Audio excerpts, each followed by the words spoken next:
안녕하세요. 반갑습니다. 또 이렇게 만나게 되어 기쁘고 감사합니다. 오늘 우리가 읽은 에베소서 5장 22, 23절, 특별히 22절의 내용이 아내들이여 자기 남편에게 복종하기를 주께 하듯 하라라고 이야기를 하고 있습니다.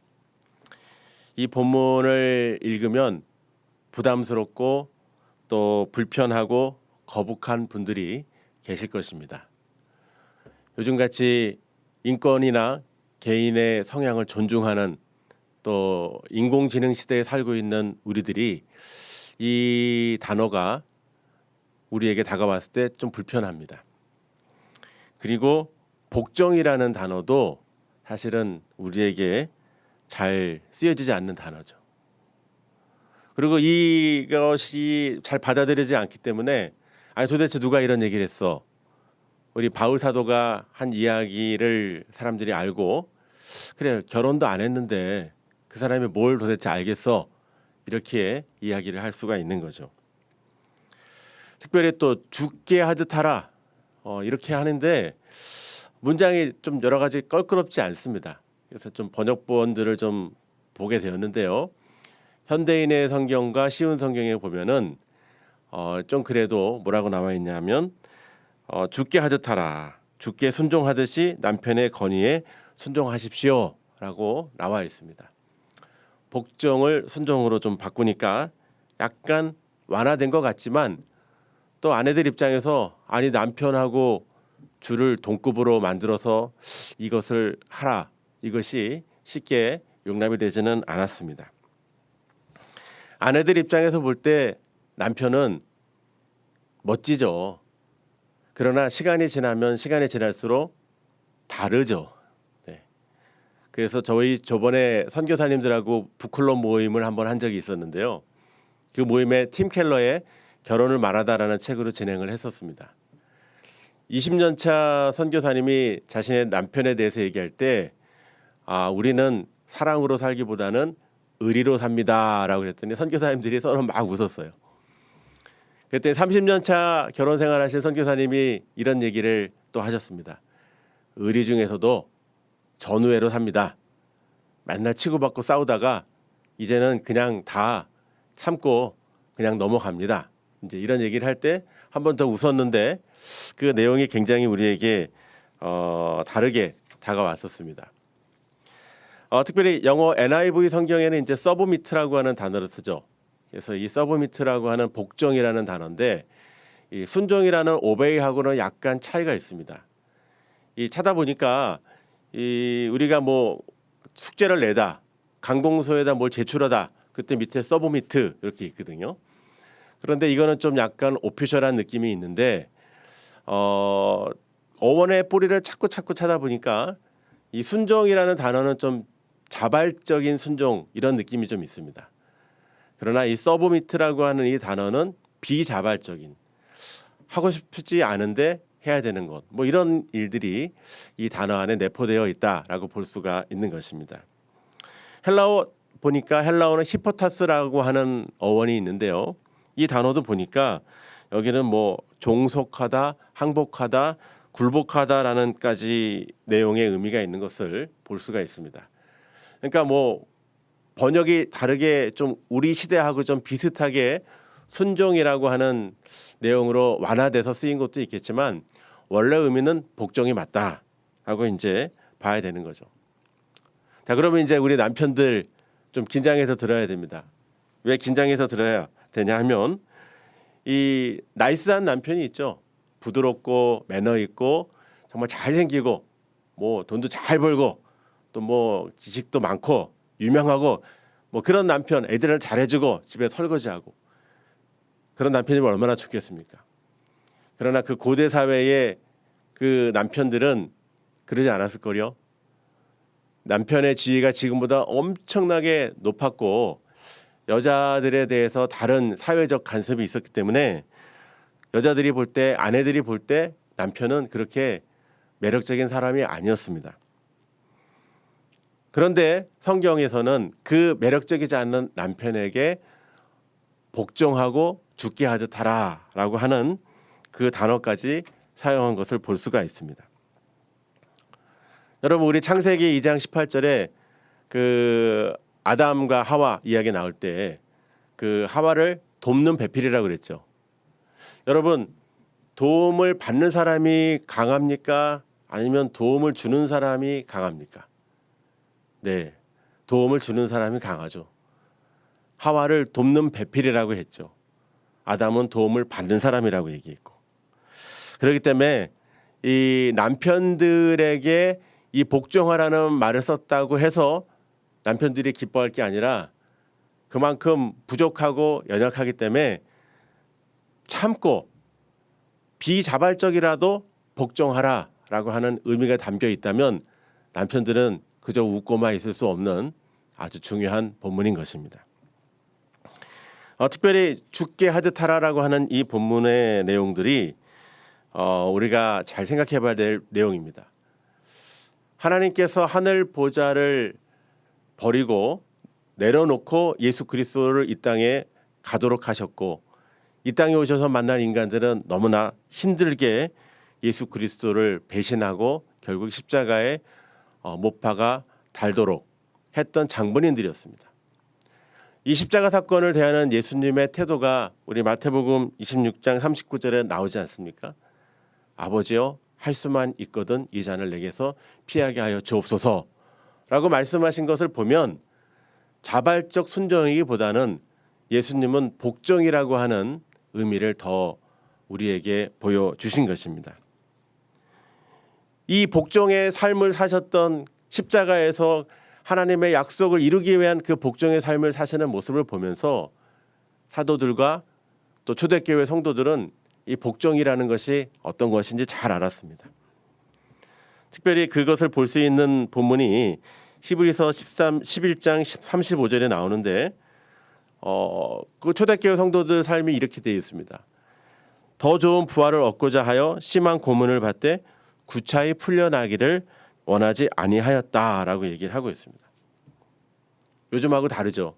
요즘은 복 받아야 되고 잘 돼야 되고 행복해야 되고 뭔가 이렇게 더 얻어지는 게 있어야지 예수 그리스도를 믿는데 초대교회 성도들은 아무것도 없어도 고통과 박해와 어려움만 있어도 예수 그리스도와 함께하는 것이라면 구차히 풀려나기를 원치 않고 그 안에 거했다. 이 복종적 삶을 살았다라고 하는 것을 볼 수가 있었습니다. 자, 이것은 우리에게 복종하면서까지 죽게 하듯 하라라고 하는 이 말씀은 최선을 다하고 혼신을 다해서 섬기라고 하는 거잖아요. 대충 하고 적당히 하라는 말이 아닌 거죠. 자, 그렇다면 우리는 이 말씀을 붙들고 우리 삶의 자리에 한번 서 있어야 되는 것입니다. 하나님께서 우리에게 보내신 곳이 어디입니까? 우리 직장과 또 우리 사업체, 우리 이웃들. 그런데 그 가운데 만나는 사람들이 남편과 아내처럼 가까워지는 그런 관계인데 좋은 사람만 있지 않습니다. 내 마음에 맞고 내 비유 잘 맞추고 나하고 말이 착착 맞는 사람만 있는 게 아니라 나를 불편하게 하고 거북하게 하는 사람들이 우리 주변에 너무나 많이 있습니다. 그런데 그 사람들 앞에서 이 말씀으로 살아가기를 주님은 원하고 계신 것입니다. 복종하고 그리스도의 삶을 배우고 죽게 하듯 하라라고 하는 이 말씀을 우리에게 주신 것입니다. 그렇기 때문에 이 말씀을 우리는 잘 기억을 해야 되는 것입니다. 지금 여러분 힘들게 하는 주변의 사람들 잘 한번 떠올려 보시기 바랍니다. 복종하여 죽게 하듯 하라. 이 말씀을 붙잡으라고 하신 이유가 있는 줄로 믿습니다. 나만 살기도 바쁜데 내 갈 길도 먼데 순종은 그래도 내가 하겠지만 복종까지 주님은 그럼에도 불구하고 복종까지 가라고 우리에게 말씀하신 것입니다. 이제 바울 사도는 좀 더 큰 의미로 이제 23절에서 우리에게 그리스도의 머리 되심을 이야기하고 있습니다. 23절에 이는 남편이 아내의 머리됨이 그리스도께서 교회의 머리됨과 같다라고 얘기를 하고 있는 거죠. 특별히 몸으로 우리를 설명해 주신 거죠. 그리스도는 머리, 우리는 몸. 뗄래야 뗄 수 없는 관계. 이 초기 교회 성도들 중심의 삶을 들여다보면 왜 이 말씀하셨는지 좀 우리가 이해가 갈 수가 있는 부분이 있습니다. 이 에베소에는 당시에 한 50만 명 정도가 살았다고 합니다. 적지 않은 많은 인구입니다.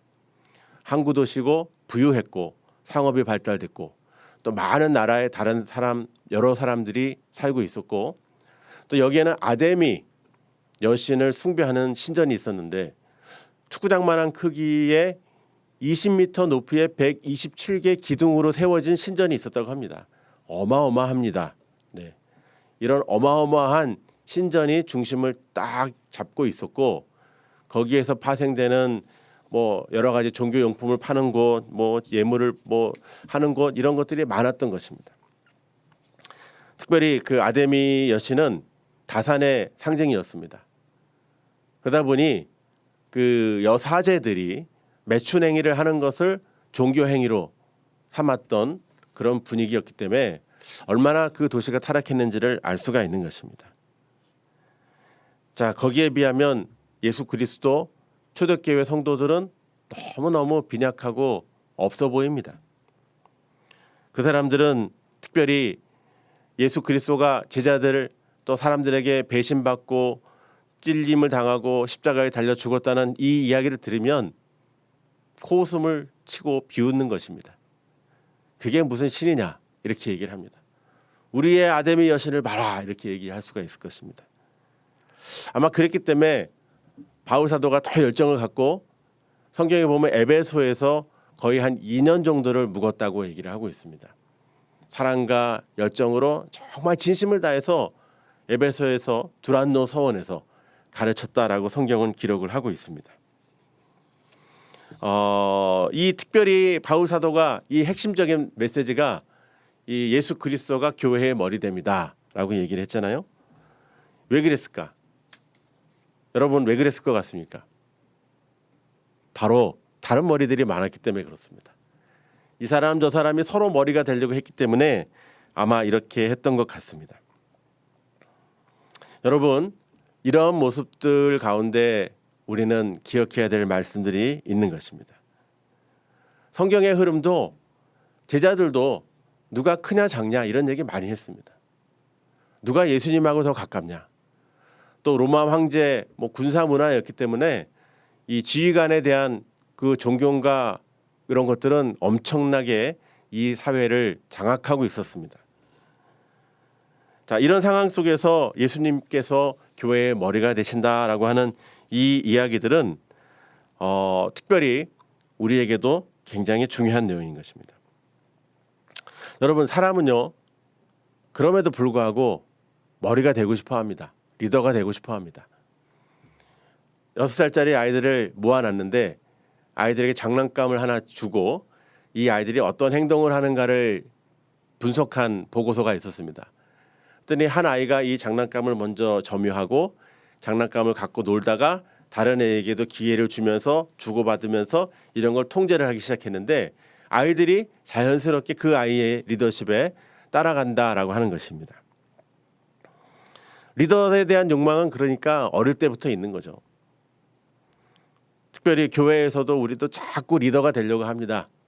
물론 리더가 돼야죠. 교회를 섬기려면 좋은 리더가 돼야 됩니다. 그런데 그냥 리더가 되려고 하기 때문에 문제가 생기는 것입니다. 수영록교회 이규현 목사님이 목회를 말하다라는 책에서 이런 얘기를 했어요. 이 모나리자 루브르 박물관에 있는 모나리자를 사람들이 보러 왔는데 이 앞에서 이 모나리자를 이렇게 설명하는 안내원이 있었다는 거예요. 모나리자는 언제 그렸고 누가 그렸고 뭐 어쩌고 저쩌고 막 얘기를 하는데 이 사람 중에 한 사람이 그랬다는 거예요. 저기 죄송한데 좀 비켜주세요. 우리가 모나리자를 보러 왔지 당신 이야기 들으러 온 거 아닙니다. 우리의 눈으로 우리의 느낌으로 볼 수 있도록 잠깐 비켜주세요라고 얘기했다는 거예요. 저는 이 이야기를 들으면서 우리 교회도 이런 비슷한 모습이 있지 않나 생각을 하게 되었습니다. 예수 그리스도를 보여줘야 되는데 자꾸 우리를 보여주는 거예요. 나를 나타내주는 거예요. 예수 그리스도를 감춥니다. 우리 뒤로 숨깁니다. 우리가 드러나기를 너무 원하고 있는 것입니다. 그렇기 때문에 우리는 이것을 잘 주의해서 그리스도가 머리가 되시도록 우리는 순간순간 내려오는 훈련을 계속해야 한다는 것입니다. 여러분, 특별히 앞에서 끌고 나가는 것은 너무나 어려워요. 저는 예수 그리스도가 머리라고 하는 것이 너무나 좋습니다. 왜냐하면 여러분, 리더가 되면요 정말 어려워요. 책임지고 끌고 나가야 되고 또 여러 가지로 부담이 돼서 잠을 잘 수가 없습니다. 그런데 따르는 사람이 되면요, 마음 편해요. 몸은 좀 힘듭니다. 그런데 따르다 보면 너무 이렇게 자꾸 리더가 되고 싶은 갈망이 있긴 하지만 리더가 돼 보면요, 따르는 게 훨씬 쉽고 리더는 정말 어렵습니다. 그런데 예수님이 우리의 머리가 되신다고 하는 그 표현은 뭐냐? 모든 걸 다 책임지고 우리를 돌보시고 우리와 함께 한다는 것을 우리에게 말씀해 주시는 것이라는 겁니다. 그렇기 때문에 우리는 주님이 우리를 끈다고 하는 그 말씀에 온전히 순종해야 됩니다. 그래서 때로는 우리가 수동적이 될 필요가 있습니다. 주님이 머리 되셔서 능동으로 우리를 끌고 가실 때 우리는 몸이 되어 수동적으로 가야지, 우리가 능동이 돼서 막 주님을 이리저리 끌고 가면은 안 되는 것입니다. 문제가 풀리는 교회와 풀리지 않는 교회가 차이점이 있습니다. 교회마다 많은 문제들이 있는데 그 문제들을 갖고 사람이 풀려고 하면 교회가 꼬입니다. 쉽게 해결되지 않습니다. 그러나 그리스도가 그 문제를 해결하시도록 그리스도께 맡기고 그리스도께서 길을 내시도록 한다면 그 문제가 해결되는 것을 여러 교회의 사례들을 통해 보게 되었습니다. 우리가 그렇기 때문에 그리스도보다 앞서가서는 안 됩니다. 그러면 우리가 이 그리스도가 머리가 되게 하기 위한 구체적인 행동을 우리는 무엇을 해야 됩니까? 그것은 바로 우리가 예배에서 그 답을 찾아야 하는 것입니다. 예배는 예수 그리스도가 우리의 머리 되신다는 것을 고백하는 거예요. 그리고 우리는 몸입니다라고 하는 것을 고백하는 것입니다. 그런 시간을 통해서 우리는 주님께 나아가는 것입니다. 이게 흔들리면 그리스도가 머리가 된다는 것을 부인하는 것이고 우리가 머리가 되는 자리에 놓여 있을 때가 너무나 많다는 것입니다. 그래서 예배를 잘 드리는 것이 우리의 가장 중요한 요소라고 하는 것입니다. 저도 이 일을 깊게 경험한 적이 있었습니다. 2011년 인도 델리에서 델리 한인 장로교회를 개척을 했습니다. 가족들만 데리고 함께 개척을 했는데요. 짧은 시간 동안에 인도에서 많은 일들을 경험하고 선교로 또 여러 가지 사역으로 열매가 많았습니다. 그런데 인도 정부가 선교사들을 추방하는 정책을 세우게 되면서 저도 2017년 10월에 비자 거부를 당하게 되었습니다. 하루아침에 인도를 들어갈 수가 없게 됐습니다. 우리 교회를 갈 수도 없었고요. 성도들을 만나러 갈 수도 없는 상황이 돼버리고 말았습니다. 그때 이 충격을 심리학자들이 이렇게 얘기했거든요. 이런 경우는 트럭에 부딪힌 것과 같은 외상 수준이다. 증상이 어떻게 나왔냐면 한 4개월 동안 엄청 울었습니다. 너무 좌절되고 속상하고. 근데 그때 어떤 일이 있었냐면 제 아내하고 둘이서 같이 아침마다 가정 예배를 드렸습니다. 찬송가 2장 부르고 성경 1장 읽고 같이 기도하고 주기도문으로 마치고. 한국에 돌아왔는데 아무것도 없었어요. 안식간에 그냥 겨우 살면서 그냥 거기서 지내는데 할 게 없으니까 우리 그냥 할 수 있는 것 하나밖에 없었어요. 예배 드리는 거. 가까운 교회, 특별한 교회도 아니에요. 집 앞에 있는 교회 나가서 새벽 예배 드리고 수요 예배 드리고 심야 기도회 드리고 또 주일 예배 드리고 예배 드리는 거. 그런데요, 그 험악한 세월을 하나님께서 하나하나 다 풀어주셨습니다. 저희가 계산할 수 없는 많은 일들을 하나님께서 예배 가운데 행하시는 것을 경험하게 되었습니다. 그리고 그 일들을 통해서 우리가 지금은 계속해서 하나님 앞에 가정 예배를 드리고 예배에 대한 중요성을 기억하기 때문에 예배에 대해서 온전히 나가려고 노력을 많이 합니다. 우리가 예배를 지키는 게 아니고 예배가 우리를 지키더라고요. 예배를 통해서 예수 그리스도가 우리의 머리 되심을 고백하니까 주님이 우리를 지켜주시더라고요. 우리는 이 고백을 해야 하는 것입니다. 그렇기 때문에 예배를 잘 드리는 교회는 어려움이 없습니다. 그런데 예배가 흐트러지고 예배에 집중이 안 되면 다른 것들이 자꾸 머리가 됩니다. 그래서 우리가 가장 경계해야 될 요소가 되는 것입니다. 그리고 또 하나는 구체적인 실천이 있어야 됩니다. 예배를 드리고 그리스도를 머리로 고백하면 우리가 몸이니까 몸은 뭐예요? 자꾸 움직여야 되는 거 아니에요? 이렇게 움직여야 되는데 안 움직이는 거예요. 가만히 있는 거예요. 그러면 하나님이 역사하지 않습니다. 출애굽 때 홍해의 기적을 여러분 알지 않습니까? 홍해의 기적이 일어났을 때 홍해가 갈라지면 가야 되잖아요. 한 걸음을 내디뎌야 되는 것인데 안 가는 거예요. 뒤에 예굽 병사가 오고 물이 또 언제 또 다시 찰지 모르고 땅이 다 마르지 않은 것 같아 보이고 두려워 가만히 있어요. 하나님 역사하지 않습니다. 하나님이 우리에게 보내신 그 사역 현장에 삶의 현장에 우리는 예배를 드리면서 인도하시는 그 길을 따라 머리 대신 그리스도를 따라 한 걸음 내디뎌야지 다음 길을 갈 수가 있는 것입니다. 걸어가는 것은 우리의 몫입니다. 우리에게 기적을 보여줬어도 우리가 걷지 않는다면 우리는 하나님의 기적을 체험할 수가 없는 것입니다.